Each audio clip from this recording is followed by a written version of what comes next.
नमस्कार। NB news में आपका बहुत बहुत स्वागत है। मैं हूं नवीन पांडे। मोदी सरकार ने लगातार तीसरी बार अपना कामकाज संभाल लिया है। आज पहले दिन से मोदी जी ने अपना काम शुरू कर दिया और कुर्सी पर बैठते ही 9 करोड़ 30 लाख किसानों को सम्मान निधि जारी कर दी। और इसी के साथ गरीब परिवारों के लिए बनने वाले पीएम आवास में 3 करोड़ नए घर बनाने का बड़ा फैसला लिया है। इससे गरीबों को घर मिलने का सपना पूरा होगा।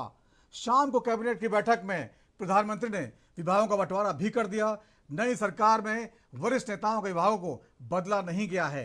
अमित शाह को इस बार भी गृह मंत्रालय, राजनाथ को रक्षा, निर्मला सीतारमण को वित्त, एस जयशंकर को विदेश, अश्विनी वैष्णव को रेल मंत्रालय के साथ सूचना और प्रसारण, धर्मेंद्र प्रधान को शिक्षा, नितिन गडकरी को सड़क परिवहन मंत्रालय दिया गया है।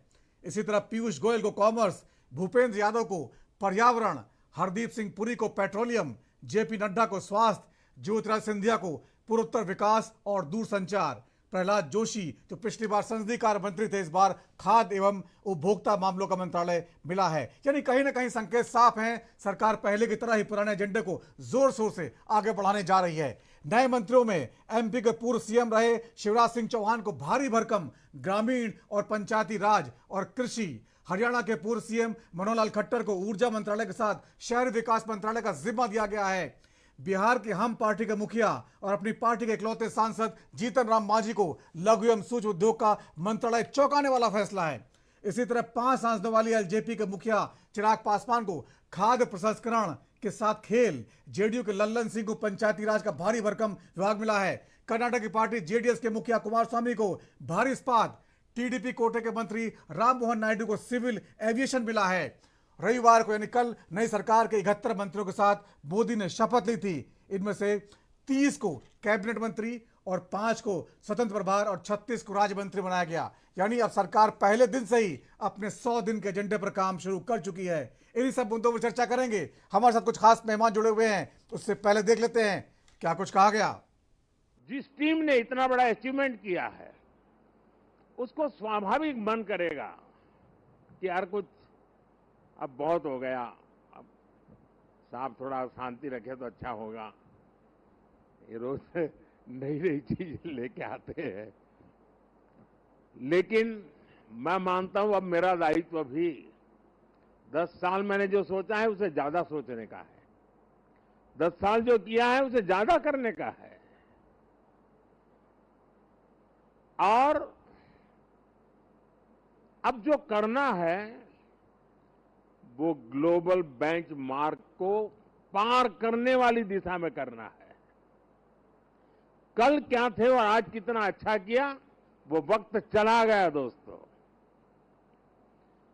पहले 5 पर थे, अब 10 पर पहुंच गए, वो वक्त पूरा हो चुका है।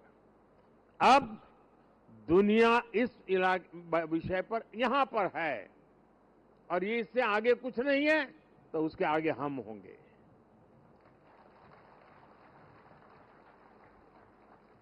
जहां कोई नहीं पहुंचा वहां हमारे देश को हमें पहुंचाना है। और व्यक्ति के जीवन में हो, समूह का जीवन हो या राष्ट्र का जीवन हो, जब तक वो बड़े संकल्प के साथ सोचता नहीं है परिणाम नहीं मिलता है। साथियों, जब हम काम करते हैं तब 3 चीजें बहुत अनिवार्य होती है और अगर 3 चीजें हमारे पास उपलब्ध हो तो मैं नहीं मानता हूं कि विफलता दूर दूर तक भी नजर आएगी। और जब मैं 3 बातें कहता हूं, एक क्लैरिटी ऑफ थॉट्स, जहां तक इस सरकार का सवाल है मैं मानता हूं कि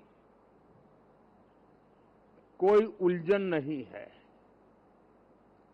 बाएं जाए, दाएं जाए, ऊपर जाए, नीचे जाए, कुछ नहीं, उसको पता है ऐसे ही जाना है और उसे पा करके रहना है।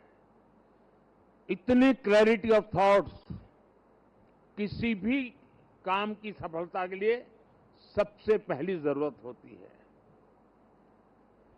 फेथ इन कन्विक्शन दूसरा पार्ट है कि जो मैं सुन रहा हूं, जो मुझे बताया जा रहा है, उसके प्रति मेरे मन में अश्रद्धा नहीं होनी चाहिए, मेरे मन में इफ्स एंड बट्स नहीं होनी चाहिए। फेथ इन कन्विक्शन, जो मैंने सुना है और अनुभव कहता है कि हाँ यार मेरे विचारों में मेल नहीं बैठता है, लेकिन यही है रास्ता तो चलो लग जाओ। लेकिन इतने से भी पूरा नहीं होता है। Clarity of vision, faith in conviction is not enough to achieve. और इसके लिए चलता है कैरेक्टर टू एक्ट। मुझे अपने व्यक्तित्व को उस प्रकार से गढ़ना पड़ता है, मेरे समय का सर्वाधिक उपयोग उस काम के लिए लगाने का मुझे प्रायोरिटी तय करनी होती है, खुद को खपाना पड़ता है। मेरा शरीर, मेरा मन, बुद्धि, सब कुछ मेरा कैरेक्टर टू एक्ट, उस काम को पूर्ण करने वाले कैरेक्टर के रूप में अगर निकलता है तो मैं परिणामों को प्राप्त कर। मेरी टीम के पास ये सब कुछ संभव है दोस्तों।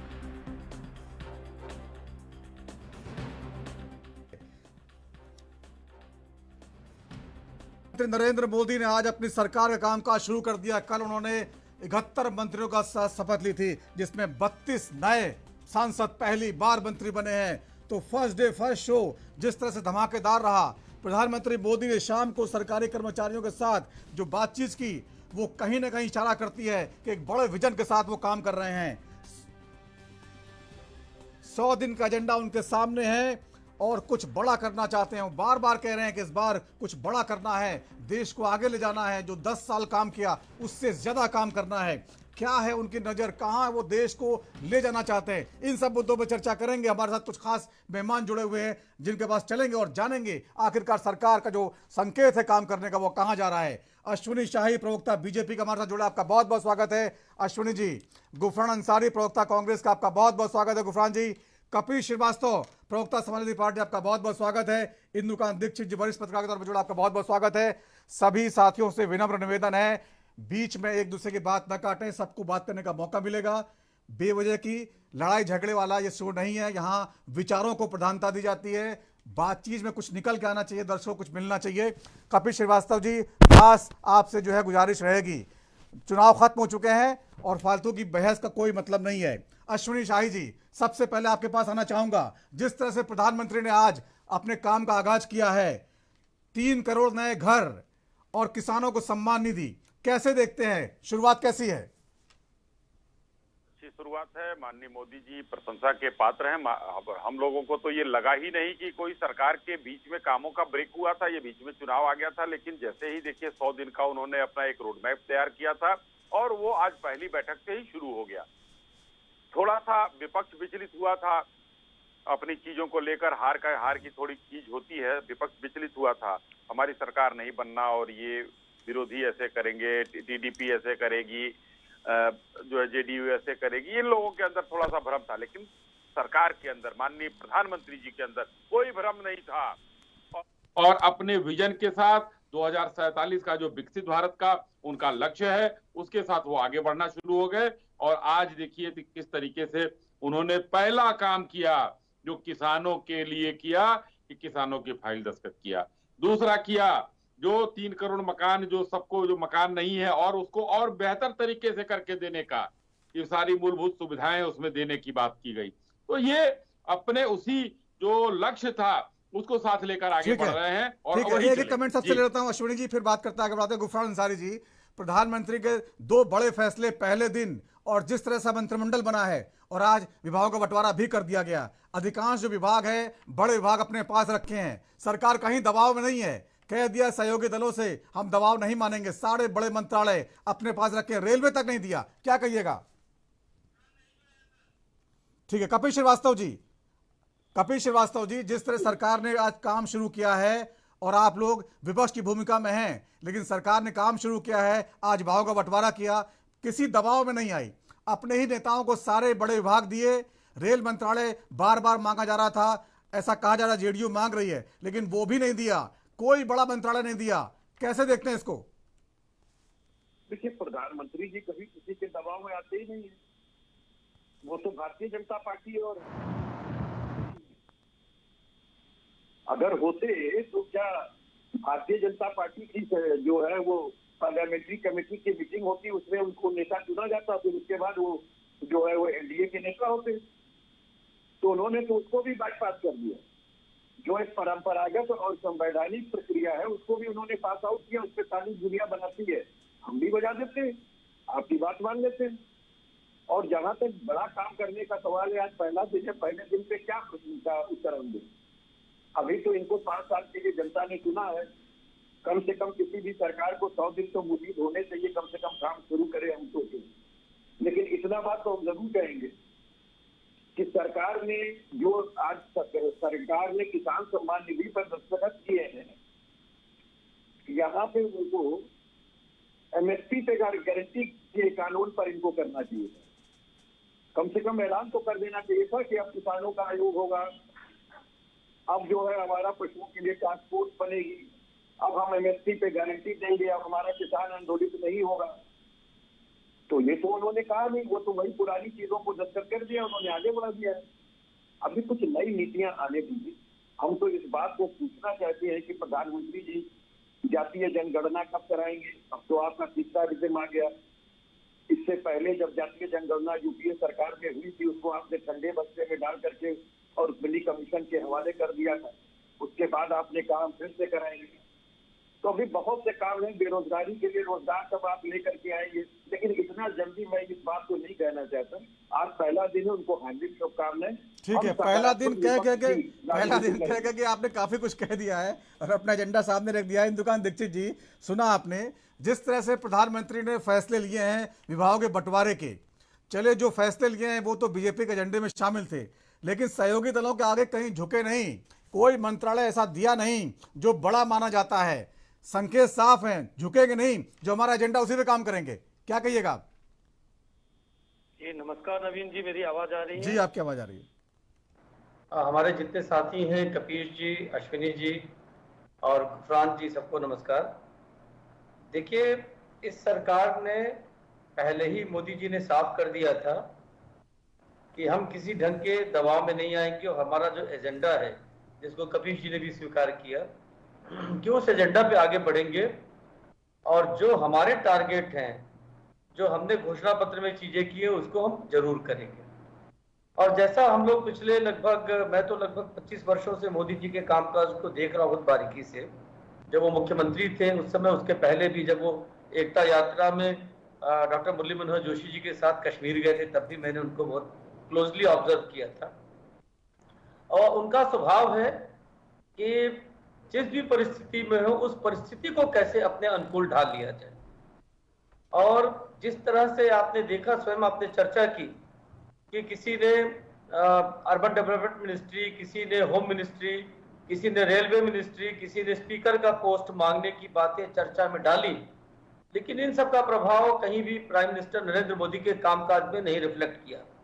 दूसरा, उन्होंने जिस तरह का उनको अपना मंत्रिमंडल का गठन करना था, जो प्रधानमंत्री के पद की मर्यादा के अनुसार ही चीजें होती हैं, और लोग शब्दों में तो जरूर कहते हैं ये प्रधानमंत्री का प्रेरोगेटिव होता है, लेकिन प्रधानमंत्री को कैसे मजबूर किया जाता है अगर देखना हो तो इंद्र कुमार गुजराल, चौधरी चरण सिंह पहले, उसके पहले, या फिर आप एचडी देवगौड़ा जी की सरकार को, या फिर नरसिंह राव जी को सरकार को आप देख सकते हैं।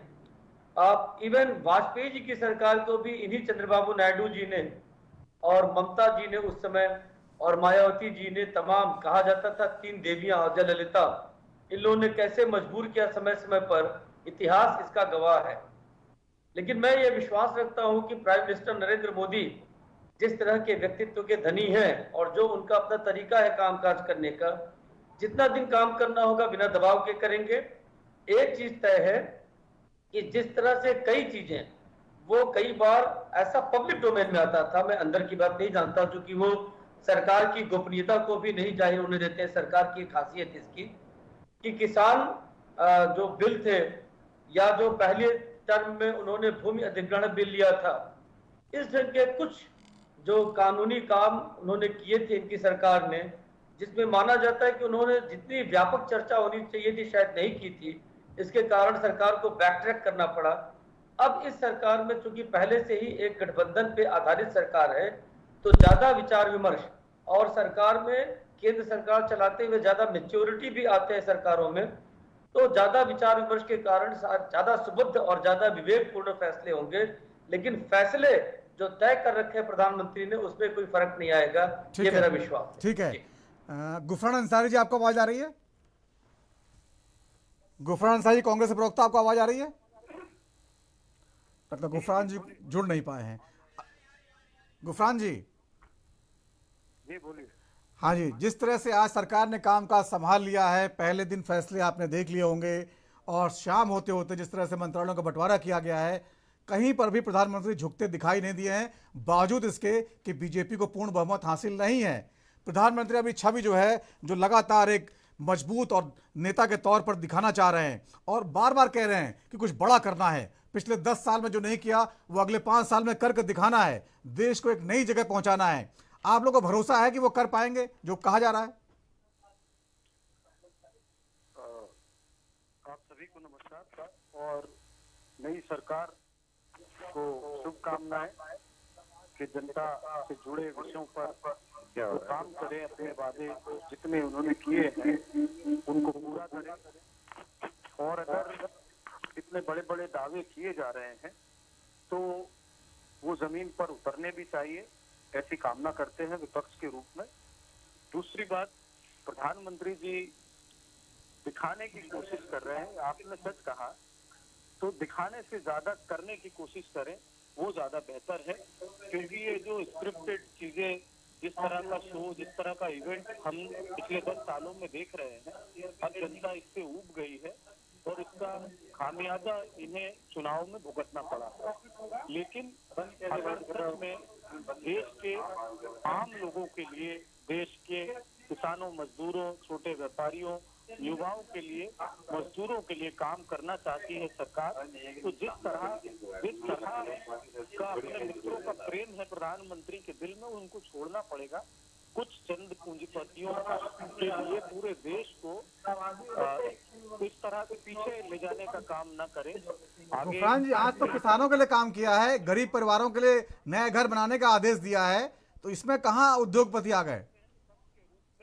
हम भी जनता से जुड़े सभी सकारात्मक विषयों पर सरकार के साथ में खड़े रहेंगे। लेकिन सरकार जहां डगमगाएगी, जहां सरकार देश के जनमानस के साथ खिलवाड़ करेगी, जहां भ्रष्टाचार में पाई जाएगी, जहां पर किसानों की अनदेखी की जाएगी, युवाओं की अनदेखी की जाएगी, तगड़े विपक्ष के रूप में हम लोग खड़े हैं।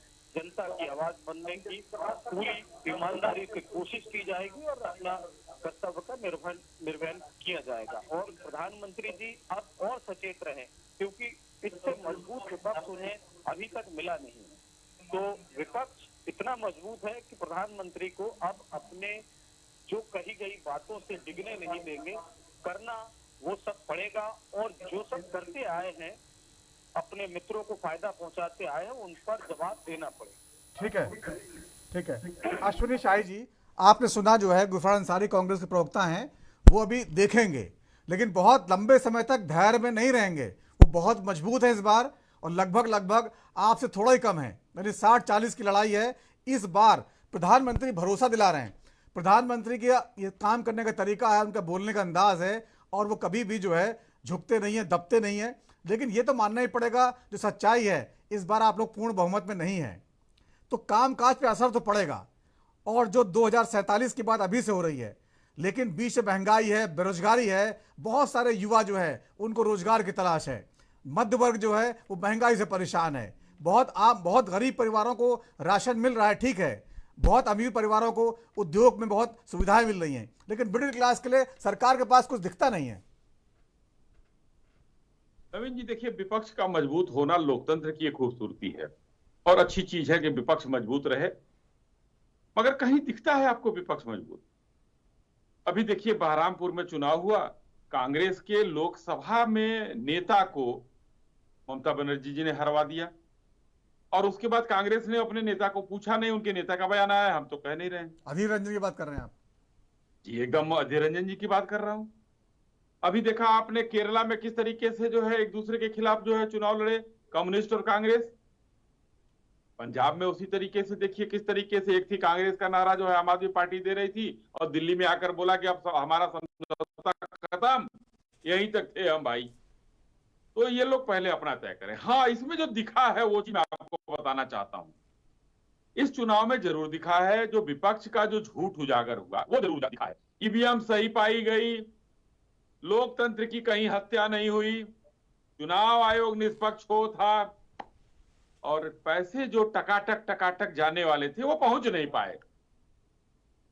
भाई लखनऊ से देखिए, बेंगलोर में देखिए, हिमाचल में देखिए, सब जगह महिलाएं पहुंची, और जो एक झूठ की रसीद काटी गई थी राहुल गांधी जी द्वारा, उनके ऊपर तो शायद केस भी अब हो गया है कि उन्होंने जो है ये किया है, उनकी सदस्यता रद्द करने की मांग भी हुई है, पता नहीं किसी ने किया है। लेकिन एकदम सही है कि ये बरगलाने के बाद ये सब सारी चीजें उजागर हुई। अगर वो टकाटक नहीं दे पाए वहां, चलिए सरकार उनकी नहीं बनी, तो जो अपना प्रदेश है, कर्नाटक में महिलाएं आई थी उनको देते, हिमाचल में आई थी उनको ही दे देते, कम से कम कुछ तो देते। लेकिन ये झूठ उजागर हुआ है, और विपक्ष इससे जो है अब देखिए, नैतिकता तो है नहीं कि आहत होगा विपक्ष, लेकिन नैतिकता की बात जरूर करेंगे।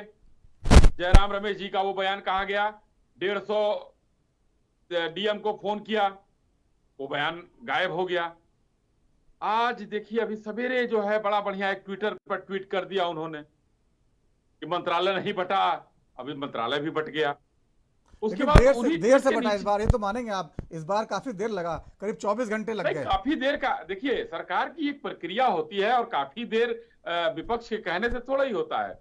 विपक्ष तो अपनी बात करे ना, लेकिन उसके नीचे एक और ट्विटर पर ट्वीट हम लोगों ने देखा, उसका भी हम अर्थ खोजने की कोशिश कर रहे हैं, नहीं मिल रहा है।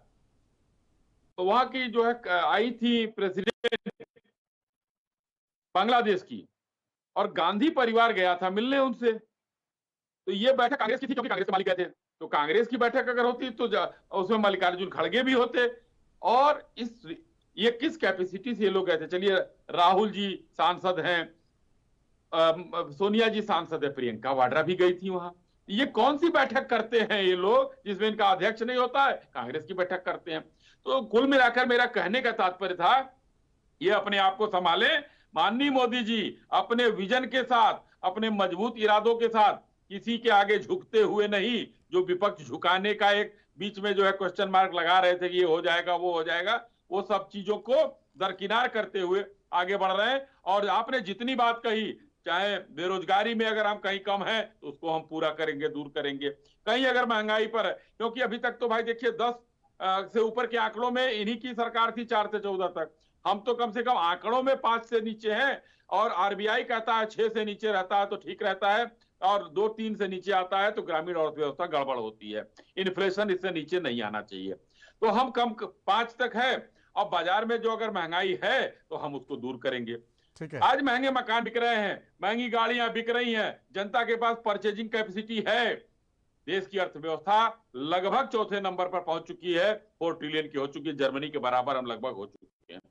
तो कहां पर ये लोग झुकाने की बात कर रहे हैं? हम विकसित भारत की बात करते हैं, कमियां जो हैं वो पूरी होंगी, और जो 10 साल के काम हैं वो अब काम सतह पर आएंगे, सबको दिखाई देंगे।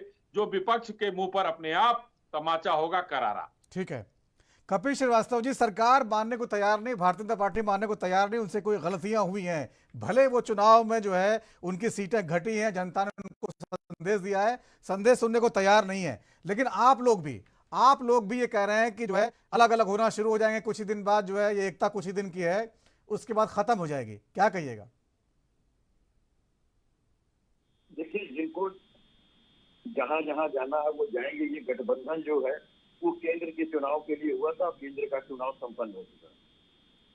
लेकिन बात इस चीज की है कि जब भी कभी सरकार होगी तो ये सारे लोग एक साथ खड़े होंगे, इनके साथ खड़े नहीं होंगे। और दूसरी बात हम आपको कह रहे हैं कि ये बहुत अच्छा है कि अभी इनका नशा नहीं टूटा है। ईश्वर करे कि इनका अहंकार, इनका नशा ऐसे ही सर चढ़ करके बोले, और बिल्कुल जनता के मुद्दों से इनको जुड़ने की भी आवश्यकता नहीं है। क्योंकि भाई मोदी जी तो अवतार पुरुष है, बायोलॉजिकल पुरुष तो है ही नहीं। उन्होंने स्वयं इस बात को कहा है, और संबित पात्रा जी ने इस बात को ही कहा है कि भगवान जगन्नाथ जो है वो मोदी जी के भक्त हैं। तो अच्छा है, ऐसे ही आंख बंद रहे और मोदी जी ऐसे ही तरक्की करते रहे, ईश्वर करे। आपको रोकना देश चाहूंगा भले कपिल से जी, तरक्की करे। आपको रोकना चाहूंगा। एक सूचना है, मोहन भागवत जी का बड़ा बयान आया है। अश्विनी शाही जी, इस पे आपको कमेंट चाहूंगा। पहले दिन सरकार ने कामकाज संभाला है, मोहन भागवत जी का बयान आ गया है, और बयान भी क्या है, मणिपुर पर।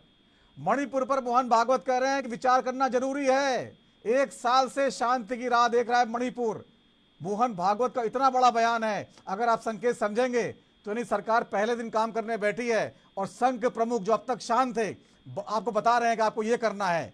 यहां से एक संदेश जाता है कि जैसा हम कहेंगे करना पड़ेगा आपको। क्या कहिएगा अश्विनी जी, कमेंट्स आपका? जी देखिए, आरएसएस हमारी मातृ संस्था है, संगठन है, और उनके सुझावों पर हम अमल करते हैं।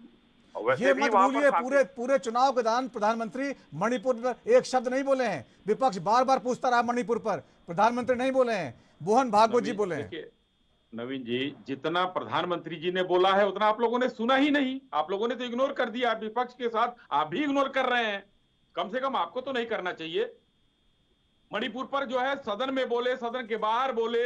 मणिपुर पर जो है आप देश के गृह मंत्री वहां 22 दिन कैंप किए, गृह राज्य मंत्री, गृह मंत्री वहां गए। कहां आप मणिपुर की आज बात कर रहे मोहन हैं कि नहीं भागवत जी को किए? क्यों बोलना पड़ा? ये 1 साल विपक्षियों से को कहने शांति की राह देख रहा है। दीजिए। 1 साल से ये शांति की राह देख रहा है। दीजिए, विपक्षियों को कहने दीजिए ये बात। हाँ, अगर उन्होंने कोई सलाह देंगे वो, तो हमारे मातृ संगठन है, हम उस पर जरूर अमल करेंगे। कमी हो सकता है कि उनको कुछ कमी लग रही हो उसमें, हमारे प्रयासों में, हम उसको और बढ़ाएंगे। हम तो एक दूसरे के पूरक हैं। लेकिन विपक्ष वाली चीज जो है नवीन जी, ये कम से कम इतना तो कहना पड़ेगा कि विपक्ष ने जो हमारे खिलाफ अविश्वास प्रस्ताव ले आए थे, उसमें गौरव गोगोई जी को छोड़कर कोई नेता 2 मिनट नहीं बोला मणिपुर पर। स्पष्ट रूप से मैं कहना चाहूंगा और चैलेंज करता हूं कि किसी विपक्ष के नेता ने बोला है तो बाइट दिखा दे विपक्ष हमको। ठीक है, बात घुमा दिया आपने। इंदुकांत दीक्षित जी, मोहन भागवत जी का पहली बार बोलना, पहले दिन जब सरकार कार्यभार संभाल रही है, आरव कपिल जी, कैबिनेट की जो है बैठक है और मंत्रालय बांटे गए हैं, मोहन भागवत जी बयान देते हैं, वो भी सबसे विवादास्पद मुद्दे पर, जिस पर लगातार विपक्ष उनको घेरता रहा है। क्या लगता है आपको, किस ओर संकेत है ये? ये संकेत स्पष्ट है। मैंने बयान सुना तो नहीं है, लेकिन आप कोट कर रहे हैं, अभी अभी आया है। तो मैं मैं उस परिप्रेक्ष्य में कहना चाहता हूं कि जो भी, जैसा अश्विनी शाही जी ने कहा कि जो भाजपा है और जो मातृ संगठन है भाजपा के और तमाम विश्व हिंदू परिषद संगठनों की आरएसएस है, और उसके सर्व प्रमुख नेता के तौर पे मोहन भागवत जी अगर कोई ये बात कहते हैं तो जरूर विचारणीय है। और ठीक कहा उन्होंने, क्योंकि मैं भी ऑब्जर्व कर रहा हूं कि आज मुख्यमंत्री के काफिले सिक्योरिटी जो थी, उस काफिले पे हमला हुआ है, 2 सिक्योरिटी पर्सनल घायल हो गए हैं। इससे ज्यादा गंभीर स्थिति हो नहीं सकती है। और सबको याद है कि जिस तरह से एक पूर्व सैनिक की पत्नी को किस तरह से सरेआम बेइज्जत किया गया था, तो उसकी वीडियो वायरल हुई थी। हाँ, मैं ये हमेशा कहता हूं कि विपक्ष इस मुद्दे को जब उठाता है तो वो सिलेक्टिव उठाता है। इस ढंग की घटनाएं नॉर्थ ईस्ट के कई सारे स्टेट्स में बहुत बार होती रही है, वर्षों तक होती रही है। और मणिपुर का तो मैं प्रत्यक्षदर्शी हूं, चूंकि मैंने नॉर्थ ईस्ट में काम किया है कई राज्यों में। मणिपुर में आपको याद होगा कि 1-1 साल तक बंदी रहती थी, लोगों को रसोई गैस नहीं सप्लाई हो पाती थी। जब वहां पे भाजपा पावर में आई नॉर्थ ईस्ट में कई राज्यों में, उसके पहले यूपीए 1 यूपीए 2 में मणिपुर में 1-1.5 साल तक लगातार बंदी थी। तो ये सब चीजें, और वहां पे आदिवासियों गैर आदिवासियों में इस ढंग का संघर्ष लंबे समय से था। लेकिन ये चीजें जिस तरह से उजागर हुई, उसके बाद वहां पे कानून व्यवस्था को नियंत्रित करने के लिए जितना जल्दी संभव हो और जितना बड़े कदम वो उठाए जाने चाहिए, ठीक है, कोई दो राय नहीं है। बिल्कुल। और ये संघ की तरफ से जो बात आई है, मैं मानता हूं कि इन चीजों को ठीक करने के लिए, जैसा अश्विनी शाही जी ने कहा कि स्वयं जब ये घटना हुई थी तो माननीय गृह मंत्री वहां पे कैंप किए थे कई दिनों तक। तो ये आवश्यक नहीं है कि जो देश का शीर्ष नेतृत्व हो वो स्वयं उसमें इंटरवीन करता दिखाई दे, ठीक है, या बोलता दिखाई दे। ठीक है, छोटा सा ब्रेक के बाद लौटेंगे। कपिल श्रीवास्तव जी, आपका इसमें पक्ष जानेंगे।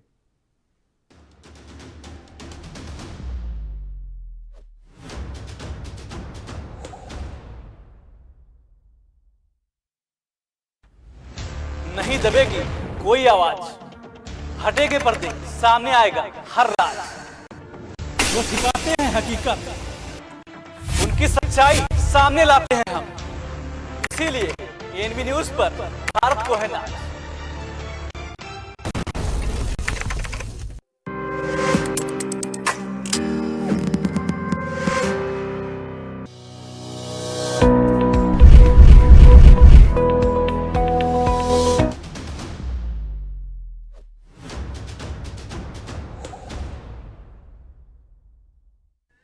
और ब्रेक के बाद राजधर्म में एक बार फिर आपका स्वागत है।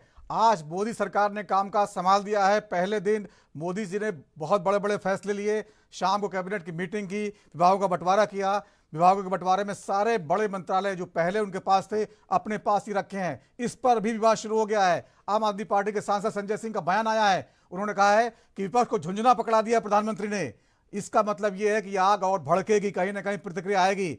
इस कपिल श्रीवास्तव जी, दो मुद्दे हैं। पहला, संघ प्रमुख का बयान, मोहन भागवत जी ने सीधे दखल दिया है। इसको इस तरह मत देखिए कि ये मणिपुर का ही मसला है। इसको इस तरह भी देखा जाना चाहिए कि संघ दखल दे रहा है सरकारी कामकाज में, बता रहा है क्या करना है क्या नहीं करना है। क्या कहिएगा? देखिए, संघ दखल नहीं देता, निर्देशित करता है। करना इनका काम। संघ प्रमुख ने पिछली ऐसा नहीं कि संघ प्रमुख ने इनको आगाह नहीं किया था, बहुत सी जगहों पर आगाह किया था, लेकिन क्योंकि मोदी जी अपनी अलावा किसी की सुनते नहीं है। और वो कुछ बात ऐसी भी है कि वो सलमान खान वाली फिल्म की डायलॉग याद आती है कि जो हम एक बार कमिटमेंट कर देते हैं तो फिर हम अपनी भी नहीं सुनते। तो मणिपुर पे तो उन्होंने वही किया। और नड्डा साहब ने स्पष्ट कह दिया कि हमारा ये मातृ संगठन था तब तक था जब हम गोद में थे, अब हम उससे बड़े हो चुके हैं। ये तो नड्डा जी ने कहा, कपिल श्रीवास्तव थोड़ी कह रहे हैं। और आप मुझे बताइए, भारतीय जनता पार्टी के संसदीय कोर कमेटी की बैठक क्यों नहीं हुई? नरेंद्र मोदी जी भारतीय जनता पार्टी के संसदीय दल के नेता क्यों नहीं चुने? कपिल श्रीवास्तव जी, ये तो आप लोग बेकार का तर्क दे रहे हैं। नरेंद्र मोदी जी तो पहले चुने हुए जो है घोषित प्रधानमंत्री के उम्मीदवार थे। अब उसके लिए औपचारिकता क्या हो सकता है? नवीन पांडे जी किसने आपको चयनित करके बता दिया था? मुझे आप बताओ, जब आपने इस्तीफा दे दिया उसके बाद कौन सी बैठक हुई थी? मैं कह रहा हूँ आपकी बात ठीक है, टेक्निकली आप कह सकते हैं, लेकिन ये तो पूरा देश जानता है कि वो घोषित उम्मीदवार है। ये मसला, ये सच्चाई का ये मसला कि ये पारंपरिक। और आज मैं कहता हूं मोदी जी याद कर लें, आज करके कर लेंगे, उसमें कौन सी बड़ी बात है? कौन सा बीजेपी में उनका विरोध कर रहा है? आप कह रहे हैं कि मोदी जी झुके नहीं। अरे मिनिमम गवर्नेंस और मैक्सिमम गवर्नमेंट चलाने वाले लोग जो हैं, या जरा देखिए ना क्या है। आप बताइए ना कि 36 जो हैं इनके जो है वो राज्य मंत्री हैं, 30 जो हैं इनके 72 की टीम तो अभी आ गई है जी। रेवड़ी की तरफ पद बांटे हैं। और आप कह रहे हैं कि वो किसी के दबाव वो कह रहे हैं 2047 तक का हमको सपना देख रहे हैं, वहां 5 साल में पहुंचाना है। 47 नहीं, हम कह रहे हैं 2047 क्यों देख रहे हैं? 2047 नहीं देखना चाहिए उन्हें तो 2147 देखना चाहिए। अरे भाई, अवतार पुरुष है यार। हम लोग तो मनुष्य मर जाएंगे 100 साल की उम्र में मैक्सिमम। वो तो अवतार पुरुष हैं, उनको तो उतना लंबा विजन लेना चाहिए। और सरकार चुनाएगी 5 साल की। गजब की बात तो ये है कि 5 साल की सरकार चुनेंगे और 100 साल का विजन दिखा दीजिए। और कभी कभी उनके बातों पर विश्वास करने का मन भी करता है कि बताओ, 1000 साल का जिसका अंतर है गुरु गोरक्षनाथ और क्या बोलते हैं ये आपका गुरु नानक देव और कबीर में, संत कबीर नगर में सबको एक साथ बैठा दिए थे कि लोग मीटिंग किया करते थे। आप बताओ, तो प्रधानमंत्री जी मिरेकल करने वाले आदमी हैं, वो कुछ भी कर सकते हैं, ये हम मानते हैं। और इसीलिए मैं आपको कह रहा हूं कि वो जानते हैं कि अगर संसदीय दल की हम चुनाव कराते तो शायद हम प्रधानमंत्री नहीं चुने जाते। और ये होता, मैं आपको कह रहा हूं, इसीलिए कन्नी काट गए। ठीक है, जवाब ले लेता हूं छोटा सा। ठीक है, अश्विनी शाह जी छोटा जवाब दीजिएगा, छोटा, फिर मुझे गुफरान जी के पास जाना है। नहीं, एक आप जवाब ले लीजिए। महत्वपूर्ण चीज मैं बताने जा रहा हूँ। कपिल जी तो विपक्ष के लोग और सब लोग, देखिए इस समय जो है 5 साल की सरकार बनेगी। आखिर भाई 15 साल हो गया ना। 2019 में भी आप लोग गिरा रहे थे, 24 में भी गिराते कुछ नहीं हुआ। सब लोग मिल गए एक साथ, कुछ नहीं बिगाड़ पाए। जनता ने हमको 292 से ऊपर का दिया कि एनडीए 3 की सरकार बनेगी, लेकिन फिर भी वही थोथा चना बाजे घना, वो नहीं मानेंगे ये लोग लड़ते रहेंगे। तीसरी बात जो मैं बहुत स्पष्ट रूप से मणिपुर पर बताने जा रहा हूं, इसको थोड़ा सा नवीन जी 1 मिनट का समय देकर हमको सुन। बोलिए। देखिए, वहां मणिपुर में रिपोर्ट, वहां पर सरकार काम कर रही है, बहुत स्पष्ट रूप से मैं बताऊं, और वहां पर मामला बड़ा दूसरा है, पेचीदा है, और उस पर बड़ा गंभीरता से काम होगा, थोड़ा समय लगेगा और असली अपराधी पकड़े जाएंगे जो काम करा रहे हैं। मामला वहां पर रिपोर्ट का आया है, कुछ एनजीओ जो वहां पर अश्विनी जी इतना राजनीति हम भी समझते हैं, आप सब कुछ करेंगे पता है, ठीक है, इसमें कोई शक नहीं, सरकार काम नहीं करेगी। नहीं, सुन लीजिए ना, संघ प्रमुख का पहले दिन आपको निर्देशित करना, ये क्या बताता है? का समय मांगा है, एक देखिए, अब मैंने 1 मिनट का समय जी बोलिए किया नहीं, मैंने कहा कि कार्यवाही उस पर चल रही है और आपको रिजल्ट बहुत जल्दी सामने आएगा। मैं बताना चाहता हूं कि कुछ संस्थाएं काम वहां पर शांति नहीं होने दे रही हैं, उसमें एक प्रमुख संस्था है FDLAP, ये है किसकी? सोरेश चचा की, और इसमें लिखत पढ़त में मतलब एकदम उस पर क्या नाम है, क्या लिखित पढ़त में उसके 2 नौकरी करने वाले वाइस प्रेसिडेंट सोनिया गांधी जी हैं और मनमोहन सिंह जी की पुत्री है, और एक व्यक्ति और है जो वो मोहब्बत की दुकान वाले यात्रा में चला था। 3 लोग हैं। एजेंसियां जांच कर रही हैं, रिपोर्ट बहुत सामने जल्दी आएगा कि किसने दंगा ये तो आपने हवा हवाई बयान जारी कर दिया है। नहीं, ठीक है, चलिए ठीक है, आज इसको आप हवा हवाई मान लीजिए, लेकिन जिस दिन अगर चीजें होंगी उस दिन आप फिर 10 साल से आपकी सरकार है, क्या कर रही है, यही तो सवाल है। 10 साल से क्या कर रहे थे? ठीक है, कपीश जी, रिपोर्ट गुफरान जी से बात। गुफरान जी, आपको आवाज आ रही है? मैं बहुत कह रहा हूँ नवीन भाई कि साल भर से ऊपर हो गया, वहाँ आग लगी हुई है और इनके मुख्यमंत्री वहाँ पर आग से अपने हाथ सेक रहे हैं और इनकी सरकार फुकवा रही है। वो वोट बैंक की राजनीति है, वहाँ पर जो है अल्पसंख्यक बनाम जो है हिंदू का मसला है, सरकार करने दे रही है। मुख्यमंत्री को सबसे पहले तो इस्तीफा देने पर अविश्वास प्रस्ताव कोई लाया, साल भर से राज्य संभाल पाए तो इस्तीफा दे। ठीक है गुफरान अंसारी जी, जनता ने ठीक है गुफरान जी, आपको आवाज आ रही है? इतने महत्वपूर्ण विषय पे कुछ बोलिएगा। अगर आप मौका दें तो बोलता हूँ। हाँ, तो मैं तो मौका दे रहा हूँ आपको, बोलिए। देखिए, मैं ये तीनों बातों पर बड़ा आश्चर्य होता है जब भारतीय जनता पार्टी के प्रवक्ता कहते हैं कि वहां मणिपुर में कुछ ऐसे संगठन हैं जो शांति की स्थापना नहीं करने देते हैं, तो यही भाजपा के लोग तो पूरा ऐड बनाते हैं कि पापा ने यूक्रेन का वॉर रुकवा दिया। पापा जब यूक्रेन का वॉर रुकवा सकते हैं तो पापा मणिपुर में शांति स्थापना नहीं कर सकते। ये हास्यास्पद बात है। दूसरी बात यह है कि मोहन भागवत जी को अचानक से चिंता हो गई मणिपुर की। ऐसे तो मोहन भागवत जी जो है फुटेज में बने रहने के लिए अब अचानक से बयानबाजी करने लगते हैं, कभी कुछ कहते हैं कभी कुछ कहते हैं। और नड्डा जी ने स्पष्ट किया, भारतीय जनता पार्टी के अध्यक्ष ने, हमें अपने दम पर सरकार बनाने का हम सक्षम हैं, हमें आरएसएस की जरूरत नहीं है। मोहन भागवत जी फिर भी लाइमलाइट में इतनी बड़ी मैं कहूंगा बेइज्जती करने के बाद भी मोहन भागवत जी इस तरह से बयान दे रहे हैं जब सरकार उनको सुनना ही नहीं चाहती। तो ये मोहन भागवत जी को खुद आत्मचिंतन करना चाहिए कि उनकी जरूरत भारतीय जनता पार्टी को है या नहीं है। दूसरी बात यह कि जिस तरह से मंत्रिमंडल का गठन किया गया, बड़ी बात की गई, चंद्रबाबू नायडू भी शामिल है, 4% मुस्लिमों को आरक्षण देने की बात करते हैं। अब देखना यह है कि मोदी जी बड़े काम करने की बात कर रहे थे, तो मोदी जी किस तरह से चंद्रबाबू नायडू जी की विचारधारा पे चलते हैं, या मोदी जी जिस तरह से 10 सालों में अपने मित्रों को फायदा पहुंचाने के लिए चलते आए हैं वो अपनी विचारधारा बदलते हैं। तो सरकार तो फंसी हुई है पूरी तरह से। अब सरकार के जो प्रवक्ता हैं इस तरह की बयानबाजी करते रहे कि सोनिया जी, राहुल जी, ये लोग अशांति मणिपुर में बना रहे हैं, तो आप क्या कर रहे हैं? आपके हाथ में पूरी सत्ता है, आप वॉर कर सकते हैं यूक्रेन की, आप मणिपुर में शांति स्थापना नहीं कर सकते। इससे बड़ी तो शर्म की बात आपके लिए नहीं है, क्योंकि विश्व गुरु तो कह रहे कांग्रेस करवा रही है, कहने लगे हैं जॉर्ज सोरेस उनका पैसा लगा, कांग्रेस करवा रही है। लॉजिकल भी नहीं है, तो आपके लिए तो ये छोटी सी बात होगी। तो आत्मचिंतन करना चाहिए। अंसारी जी, सवाल सुन लीजिए। जॉर्ज सोरेस को आप जानते होंगे, क्योंकि 6 महीने से ज्यादा ये सवाल विपक्ष ने प्रधानमंत्री मोदी जी से किया है कि मटन का माँ बोलते हैं, मुजरे का माँ बोलते हैं, महंगाई का माँ नहीं बोलते, मणिपुर का माँ नहीं बोल पाते। तो ऐसा अभी माँ साहब अटके पड़े, सरकार आगे बढ़ गई है गुफरान जी। सूत्र मटन, मछली, मुर्गा तक आ गया, मुजरे तक आ गया, लेकिन मणिपुर तक चुनाव के बाद पहुंचा है। तो उसे आत्मचिंतन करना चाहिए, ठीक है, देश को आत्मचिंतन ठीक है। करना इंदुकान चाहिए दीक्षित कि जी, एक बार फिर मैं आपके पास आ रहा हूं, फिर मैं आपको बार बार बोल रहा हूं, पहले दिन दिया गया बयान और इतने दिन से चुप्पी संघ की, ये किसी न किसी जो है कोई ना कोई संकेत नहीं लगता आपको, सियासी संकेत? मणिपुर का मसला अपनी जगह है।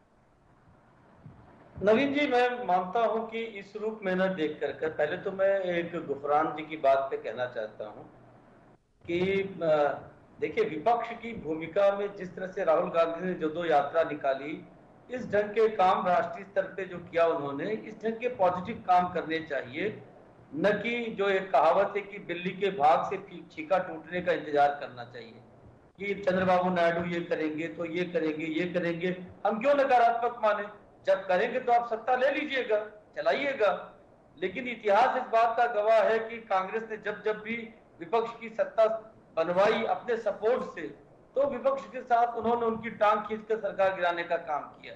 चाहे चरण सिंह हो, चाहे देवगौड़ा की सरकार हो, इंद्र कुमार गुजराल की सरकार हो, क्या कैसे कब हुआ चंद्रशेखर की सरकार हो, इतिहास गवाह है। इसलिए बिल्ली के भाग से छीका टूटेगा ऐसी बात न करके, जैसे 2 राष्ट्रीय यात्राएं की माननीय राहुल गांधी जी ने, और विपक्ष में इस बार देश की जनता ने इतना बड़ा महत्व दिया है समाजवादी पार्टी को, कांग्रेस को, ममता जी को, कि वो विपक्ष की भूमिका में स्टालिन को बड़े काम कर सकते हैं और सरकार की नकेल कर सकते हैं, जो लोकतंत्र में आवश्यक है। जहां तक भागवत की बात है, मैंने स्वयं देखा है कई बार कि बड़े मुद्दों पर आरएसएस के जो कार्याधिकारी हैं वो भाजपा के लोगों को चीजें कहते रहते हैं। हम मीडिया के लोग ऐसा करते हैं कि कभी कभी वो लगता है कि समय के अनुसार दिखता है कि इस पे टीआरपी मिल सकता है, तो उसको बड़े पैमाने पर मीडिया में दिखाते हैं, और जब लगता है कि नहीं इससे टीआरपी नहीं बनने वाला है तो उसको उतना पब्लिसाइज नहीं करते हैं। और इस ढंग के जो बातें हैं, जो डायरेक्टिव भी कई बार डायरेक्टिव भी होता है, कई बार गाइडेंस भी होता है, ये बड़े संगठनों के नेताओं को, अपने आनुषंगिक संगठनों को सदा देना चाहिए, और आरएसएस ये हमेशा करती है, ये इसमें कोई नई बात नहीं है, मेरा मानना है जी। ठीक है, बोलिए कपीस जी। देखिए, दीक्षित जी को तो मैंने आपको कहा कि हम शाही जी को कवर पाया जिंदगी भर देते रहेंगे, उनकी विचारधारा वही, हम बदल नहीं सकते। ये बात अलग है कि उनके आगे आप वरिष्ठ पत्रकार लिख देते हैं, पत्रकार ही है, घबराइए, पत्रकार ही है वो। हाँ, इसीलिए हमको कहना पड़ता है ना कि जनता जान जाए कि भाई ये निष्पक्ष नहीं है। और उसकी बात में हमारे मित्र है, मैं एक चीज ये कहता हूँ कि देखिए, मोहन भागवत जी ने कुछ ताकीदें बहुत अच्छी भी की उनको। अब वो समझना न समझना पिता पुत्र जाने, लेकिन पिता ने स्पष्ट कहा है कि हमारे जो पुत्र है वो 10 साल से देश को चला रहे हैं, लेकिन इन्होंने कभी कोई लायक काम नहीं किया। अमीर गरीब की खाई पर भी इन्होंने बात कही। उन्होंने जो है मुस्लिमों से प्रेम करना और डीएनए तक के उनके अंदर चले गए, लेकिन ये बेचारे तो दूसरी चीज करते रहे, मटन, मछली, मुर्गा, मंगलसूत्र, भैंस, और पूरे चुनाव को उसी पे अटकाए हुए अंत में मुजरा ले आते। आप सोचिए, तो इस देश के क्या मुद्दे मुजरा है? क्या हमने ये तो चुनाव की बात है कपीस जी, खत्म करिए ना। ऐसे तो अखिलेश जी ने बड़े बड़े बयान दिए थे, अब इसको लेकर बैठे रहेगी क्या? अब सरकार काम कर रही है, उसके बारे में बात करिए ना। सरकार काम कर रही तो उसी के बारे में तो बात कर रहे हैं कि सरकार असल मुद्दों पे कहाँ काम कर रही। अगर सरकार असल मुद्दों पर काम कर रही होती तो आज जो है वो सबसे पहला अगर कोई काम होता तो वो कहते कि हम एमएसपी पे गारंटी कानून आपको दे रहे हैं। कहा क्या उन्होंने कहा कि किसानों के लिए किसानों का आयोग दे रहे हैं। किसान आयोग तो है लेकिन उसमें किसान नहीं है। किसानों का आयोग दे रहे हैं, ऐसा कहा जो उन्होंने सुप्रीम कोर्ट में पेनल्टी दी थी मोदी गवर्नमेंट। जब यू टर्न लिया था तो देश हित में लगाए भी थे और अपने मित्रों के लिए लेकर के आ रहे थे, और फिर देश हित में वापस कर दिया था। उसका क्या करेंगे? जो इसेंशियल कमोडिटीज एक्ट में तमाम इन्होंने परिवर्तन करके कालाबाजारी को बढ़ाने का काम किया, अपने उद्योगपति मित्रों को जो है वो एक तरफा फायदा पहुंचाने का काम किया, कारपोरेट टैक्स को घटाने का काम किया, और किसानों के ऋण को माफ ना करके 16 लाख करोड़ रुपया अपने 28 उद्योगपतियों का माफ किया, तो उनको क्या ये बात कहनी नहीं चाहिए कि अब हम ऐसा नहीं करेंगे? आप किसानों पे करते हुए नजर आओ। 2 लाख करोड़ रुपए तो है पूरे देश पर, 16 लाख करोड़ रुपए आप अपने अमेरिकी मित्रों के लिए माफ कर देते हैं, लेकिन जो अनाज दे रहा है आपको, जो आपकी आत्मा को तृप्त कर रहा है किसान, उस किसान के लिए आप 2 लाख करोड़ रुपए का जो है वो आप गुप्त नहीं कर सकते। तो मोदी जी को अपना हृदय बड़ा करना चाहिए और वाकई देश के लिए काम करना चाहिए। बेरोजगारों के लिए क्यों नहीं पहला अनाउंसमेंट कर देते हैं कि 30 लाख जो हमारी खाली पदे हैं सेंट्रल गवर्नमेंट की, उसको हम भरने जा रहे हैं और हम जिस इन्वेस्टमेंट में पब्लिक सेक्टर कंपनियों का इन्वेस्टमेंट नहीं करेंगे, हम इंफ्रास्ट्रक्चर के नाम पे असली रूप से इस देश को कर्जे में नहीं फंसाएंगे। 155 लाख करोड़ रुपए का कर्जे का हिसाब दिया उन्होंने कभी एक बार भी माफी मांगी कि अवैध तरीके से जो असंवैधानिक रूप से इन्होंने चंदे का धंधा वसूला था उसका क्या करेंगे? उन्होंने कुछ इस पर जवाब दिया? ठीक है, जवाब अश्विनी जी देना चाहते हैं। फंड होते हुए जो फंड ये ले करके आए थे और उसमें सरकारी नौकरियों में जो काम कर रहे थे उनके वेतन से 1 दिन का वेतन लिया था, उसका क्या किया? ये कहीं ऑडिट कराएंगे? इनसे पूछिए, इनके पास तो 20 काम है, क्यों नहीं कर रहे हैं? और इनके अपने लोग पूछ रहे हैं कि भाई नागरिक संहिता कब लागू करेंगे आप? इनके अपने लोग पूछ रहे हैं जिनको इन्होंने वचन दिया था कि मुसलमानों को आरक्षण नहीं मिलेगा, लेकिन नायडू साहब ने तो कहा कि हम देंगे, उनके पुत्र ने भी कहा। नायडू की बात कहाँ मान रहे हैं? उन्होंने कपिल जी बड़े बड़े पद मांगे थे, बड़ा मंत्रालय मांगा था, कुछ दिया नहीं, ऐसा बिल्कुल नहीं, गलत बात। उन्होंने कुछ नहीं मांगा।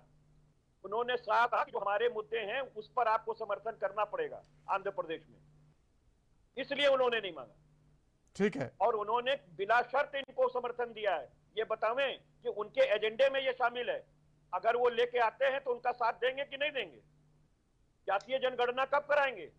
नारी बंधन अधिनियम को अमली जामा कब पहनाएंगे कि हाथ में लड्डू डाल करके और हथकड़ी लगा दी कि खाने नहीं देंगे 2029 के बाद भी 5 साल और? तो इस पर काम कब करेगी सरकार? तो जवाब सुन लीजिए, अश्विनी शाही जी जवाब दे रहे हैं आपको, बोलिए अश्विनी जी। जी देखिए, ये लोग जो है चीखने चिल्लाने और चित्कार मचाने के अलावा कोई अब काम नहीं रह गया। जो चुनाव में चिल्लाना था वो फिर अब चुनाव के बाद चिल्ला रहे हैं। मतलब एक हार नहीं मानेंगे, वही अटल जी ने अच्छा लिखा था, हार नहीं मानेंगे। तो हार मान लीजिए, अब कम से कम थोड़े दिन जो है जनता के बीच में जाइए, काम करिए। अब मैं आता हूं आपकी बातों के जवाब पर। इन्होंने कहा कि किस तरीके से आप जो है प्राइवेट कंपनियों के हाथ में विनिवेश नहीं करेंगे। विनिवेश का गुरु किसको कहा जाता है? यूपीए सरकार में आप लोग थे, उसी के पहले मनमोहन सिंह जी विनिवेश के गुरु हैं भाई।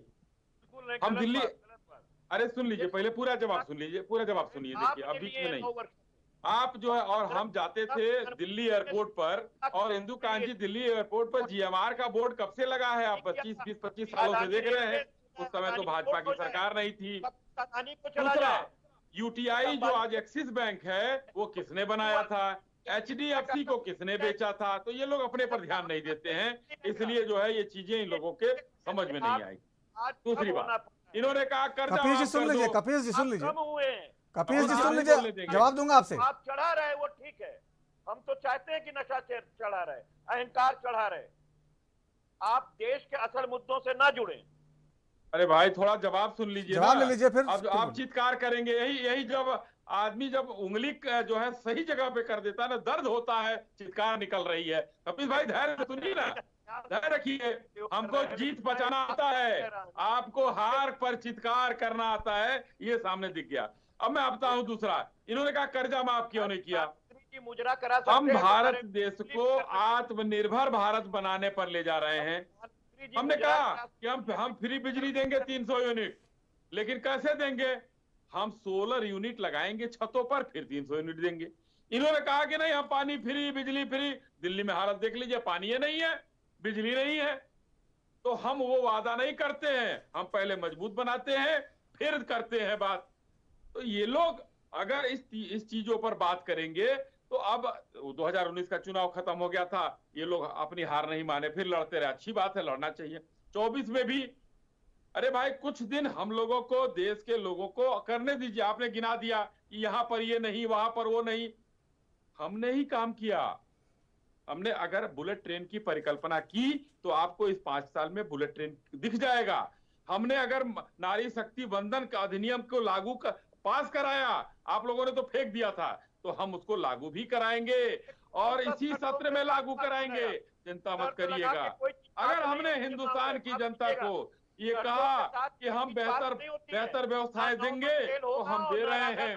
हमने हिंदुस्तान की अर्थव्यवस्था ऊपर पहुंचाया है। अभी आरबीआई का एक रिपोर्ट आया, आरबीआई के रिपोर्ट में कहा गया कि हमारी अर्थव्यवस्था। कपीस जी सुन लीजिए, बीच में मत बोलिए। कपीस जी बीच में मत बोलिए। लागू नहीं कर सकते हैं। कपीस जी चिल्लाएंगे। कपीस जी बीच में बोलेंगे तो ना आपकी आवाज सुनाई दे रही है ना अश्विनी जी की सुनाई दे रही है। सुन लीजिए पहले। लगातार बोले वही चाह रहे हैं वो। लगातार नहीं, आपके सवालों को जवाब दे रहा हूँ, फिर आपके सारा हूँ। इन्होंने शर्तों लगाए हैं, उन शर्तों का अनुपालन कब सुनिश्चित करेंगे? ठीक है, अब सुन लीजिए, बोलिए। वही तो जवाब दे रहे हैं, तो आप सुनना नहीं चाह रहे हैं। बोलिए बोलिए बोलिए। इसी तरीके से कुतर्क करते रहे हैं कपिल भाई। सत्ता में नहीं आएंगे, अभी बहुत दिन वैकेंसी नहीं है। हमने अगर कहा था कि हम हिंदुस्तान को आत्मनिर्भर बनाएंगे, अभी हमने कहा जबकि हम अब विश्व की अर्थव्यवस्था बेहतर अपनी हमारी होगी, तो अभी आरबीआई का रिपोर्ट देख लीजिए, आईएमएफ का रिपोर्ट देख लीजिए कि हमारी जीडीपी 8% से ऊपर जाएगी। पूरे विश्व में कृषि बढ़ रही है। इसमें विपक्ष का कौन सा योगदान है? आईएमएफ की रिपोर्ट कोई योगदान नहीं है। विपक्ष चिल्लाएगा। ठीक है नवीन जी, ठीक है। चिल्लाहट पर कपिल श्रीवास्तव जी, मैं सवाल पूछ रहा हूँ। कपिल जी मैं पूछ रहा हूँ। अश्विनी जी देखिए, आप लोग जो रिपोर्ट दिखाते हैं, बार बार आंकड़े दिखाते हैं, वो आपकी ही एजेंसियों को बनाए हुए आंकड़े हैं। जनता ने आपको सही आंकड़े दे दिए हैं, आप मानने को तैयार नहीं। भले आप सरकार बनाने वाला बहुमत ले आए, लेकिन आप ये तो मानेंगे ना, आप कहीं ना कहीं तो झटका खाए हैं ना। जनता की उम्मीदें पूरी नहीं हो पाई उत्तर प्रदेश से लेकर तमाम राज्यों में, उसको तो कहीं ध्यान में रखेंगे नहीं रखेंगे आप सरकार चलाते समय? ये केंद्र सरकार का चुनाव था। 91 में 232 सीट आई थी कांग्रेस की। उसके बाद 91 से आज तक बता दीजिए 240। अश्विनी जी, मैं नंबर पे नहीं जा रहा हूं, मैं कह रहा हूं जनता की भावना समझेंगे नहीं समझेंगे। नंबर पर 145 पर सरकार बना के कहते हैं कि हम जो है सरकार बना लिए, 206 पे सरकार बना लिए, 232 पर सरकार बना ली, और हम बैसाखी पर चल रहे हैं।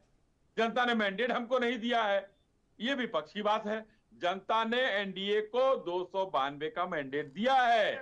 इसको आप लोगों को एक्सेप्ट और आत्मसात करना पड़ेगा। हाँ, जनता ने जैसे 303 का एक माइलस्टोन खींचा था, वो थोड़ा सा हमारा कमजोर हुआ है। हम फिर उसको जाएंगे। जनता के पास अगर कोई कमी होगी, हम जनता के पास फिर जाएंगे। 5 साल का समय दिया है, आपके पास कोई कमी नहीं है प्रभु, आप ऐसे अहंकार में रहिए, नशे में रहिए। ठीक है, देश का काम मत कीजिए। ठीक है। गुफरान अंसारी जी, गुफरान जी, आपने अश्विनी शाही जी की बातें सुनी है, वो मानने को तैयार नहीं है कि जनता ने कहीं झटका दिया है। वो आंकड़ों पर ले आ रहे हैं कि एनडीए का पूरा बहुमत है। जी जी जी नवीन जी, वो कभी मानेंगे नहीं, और इसी अहंकार की वजह से ये इस तरह का चुनाव परिणाम आया है। क्योंकि यही अहंकार प्रधानमंत्री जी को था। 400 पार, पूरा एग्जिट पोल, पूरी एजेंसियां, सब पूरे संगठन, जिसको देखो वो कभी बहुमत की भी बात नहीं कर रहा था, वो 400 पार की बात कर रहा था। और जनता ने वो 400 पार से उन्हें 240 के नीचे पहुंचा दिया। लेकिन अभी भी मानने को तैयार नहीं है कि देश की जनता ने उन्हें नकारा है।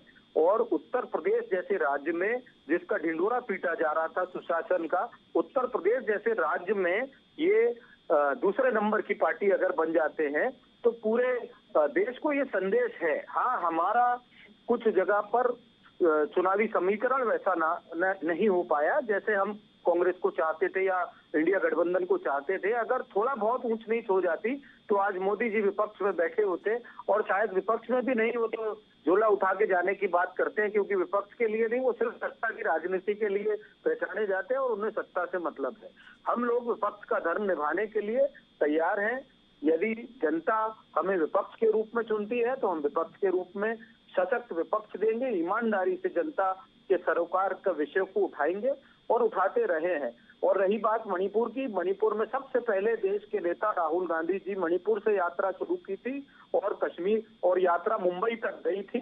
और प्रधानमंत्री जिस समय मणिपुर का नाम लेने से डर रहे थे, मोहन भागवत जी मणिपुर का मां नहीं बोल पा रहे थे, उस समय राहुल गांधी जी मणिपुर गए थे। 2 बार गए हैं जननेता राहुल गांधी जी मणिपुर, जब एक बार भी उस पर बात नहीं की जा रही थी। तो मेरा मानना यह है कि विपक्ष के लिए हम सक्षम हैं। बहुत बेहतर विपक्ष का विकल्प भारतीय राष्ट्रीय कांग्रेस ने दिया है। ठीक है, इंदुकांत दीक्षित जी, देखिए सरकार बना ली है बीजेपी ने, लेकिन इन चुनावों का जो नतीजा है, आप भी समझते हैं कहीं ना कहीं जनता ने झटका दिया है। मणिपुर की बात कर लीजिए, जहां आप बोल रहे थे वहां भी दोनों सीटें कांग्रेस को मिली हैं। अयोध्या हारे हैं, उत्तर प्रदेश की आधी ज़्यादा सीटें हारे हैं, ठीक है। लेकिन सरकार, ठीक है, वो प्रवक्ता है, उनका धर्म है अपनी पार्टी का बचाव करना, मानेंगे नहीं। लेकिन आप बताइए कि सरकार कहीं ना कहीं सोचेगी कि जनता की भावनाओं से हम किस तरह जुड़ें।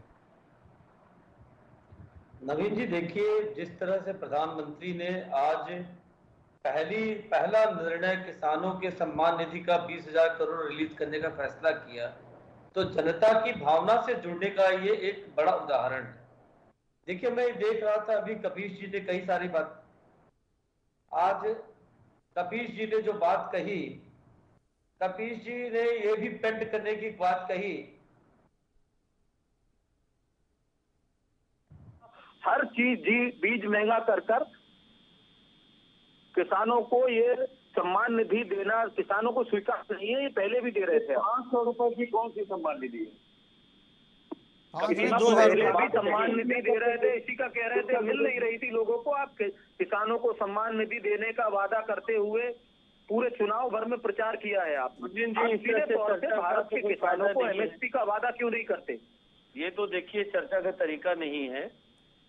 कपीश जी कह रहे थे कि मैं डिफेंड कर रहा हूं या मैं बीजेपी या शाही जी के पक्ष में रखने की बात कर रहा हूं। देखिए, ये तो हर प्रवक्ता का आजकल मैं देखा हूं। माननीय राहुल गांधी जी ने तो आज तक की एक रिपोर्टर बेचारी को कह दिया कि तुम बीजेपी का बैच लगा लो पब्लिक में। और तब जबकि मैंने देखा है कपीश जी कि आपके यहाँ भी और कांग्रेस के शासन में भी कोई दूध का धुला नहीं इस मामले में। वहां तो पत्रकारों को अपने पेट वर्कर की तरफ पालते हैं, पेट वर्कर की तरफ पालते हैं। तो हम तो समझ में आता है, हम लोग पार्टी वाले हैं। हाँ, ठीक है। आप तो वरिष्ठ पत्रकार हैं और मैं आपको कह रहा हूँ कि कभी भी आपको राहुल गांधी जी का वो स्टेटमेंट आपको स्मृति ईरानी का घमंड नहीं दिखा जब पत्रकारों को सामने से कहती है कि आप कौन है मेरे से सवाल करने वाले। आपको वो उत्तर प्रदेश में पिटते हुआ पत्रकार नहीं दिखा जिसे मारा गया रायबरेली में, वो पत्रकार नहीं दिखा आपको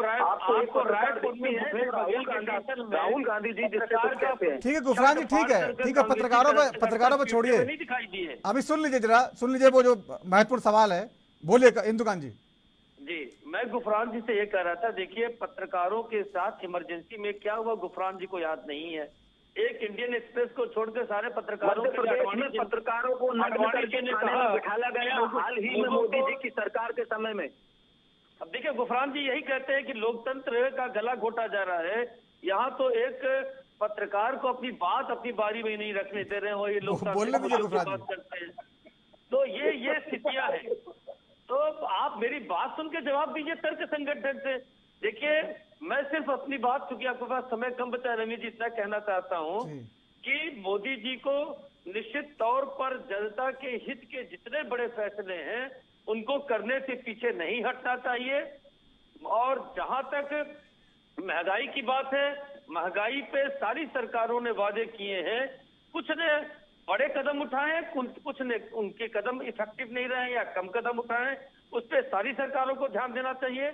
लेकिन साथ में हमेशा कपीश जी और गुफरान जी से खासतौर से मैं कहना चाहूंगा, पूरी दुनिया में मुद्रास्फीति की क्या स्थिति है, महंगाई की क्या स्थिति है, जीडीपी की क्या स्थिति है, वो देख कर करके अगर तर्कसंगत बात करेंगे तो मैं व्यक्तिगत तौर पर प्रार्थना करूंगा ईश्वर से और विपक्षी दलों से खास तौर से और सत्ताधारी दल से भी कि आप पार्लियामेंट में इन मुद्दों पे अच्छी समय खत्म हो गया कपीश जी। ठीक है, समय खत्म हो गया है। सभी बहनों का बहुत बहुत धन्यवाद चर्चा में शामिल होने के लिए। तो राजधर्म आज इतना ही, वक्त छोटे से ब्रेक का है। ब्रेक के बाद भी खबरों का सिलसिला जारी रहेगा। नमस्कार।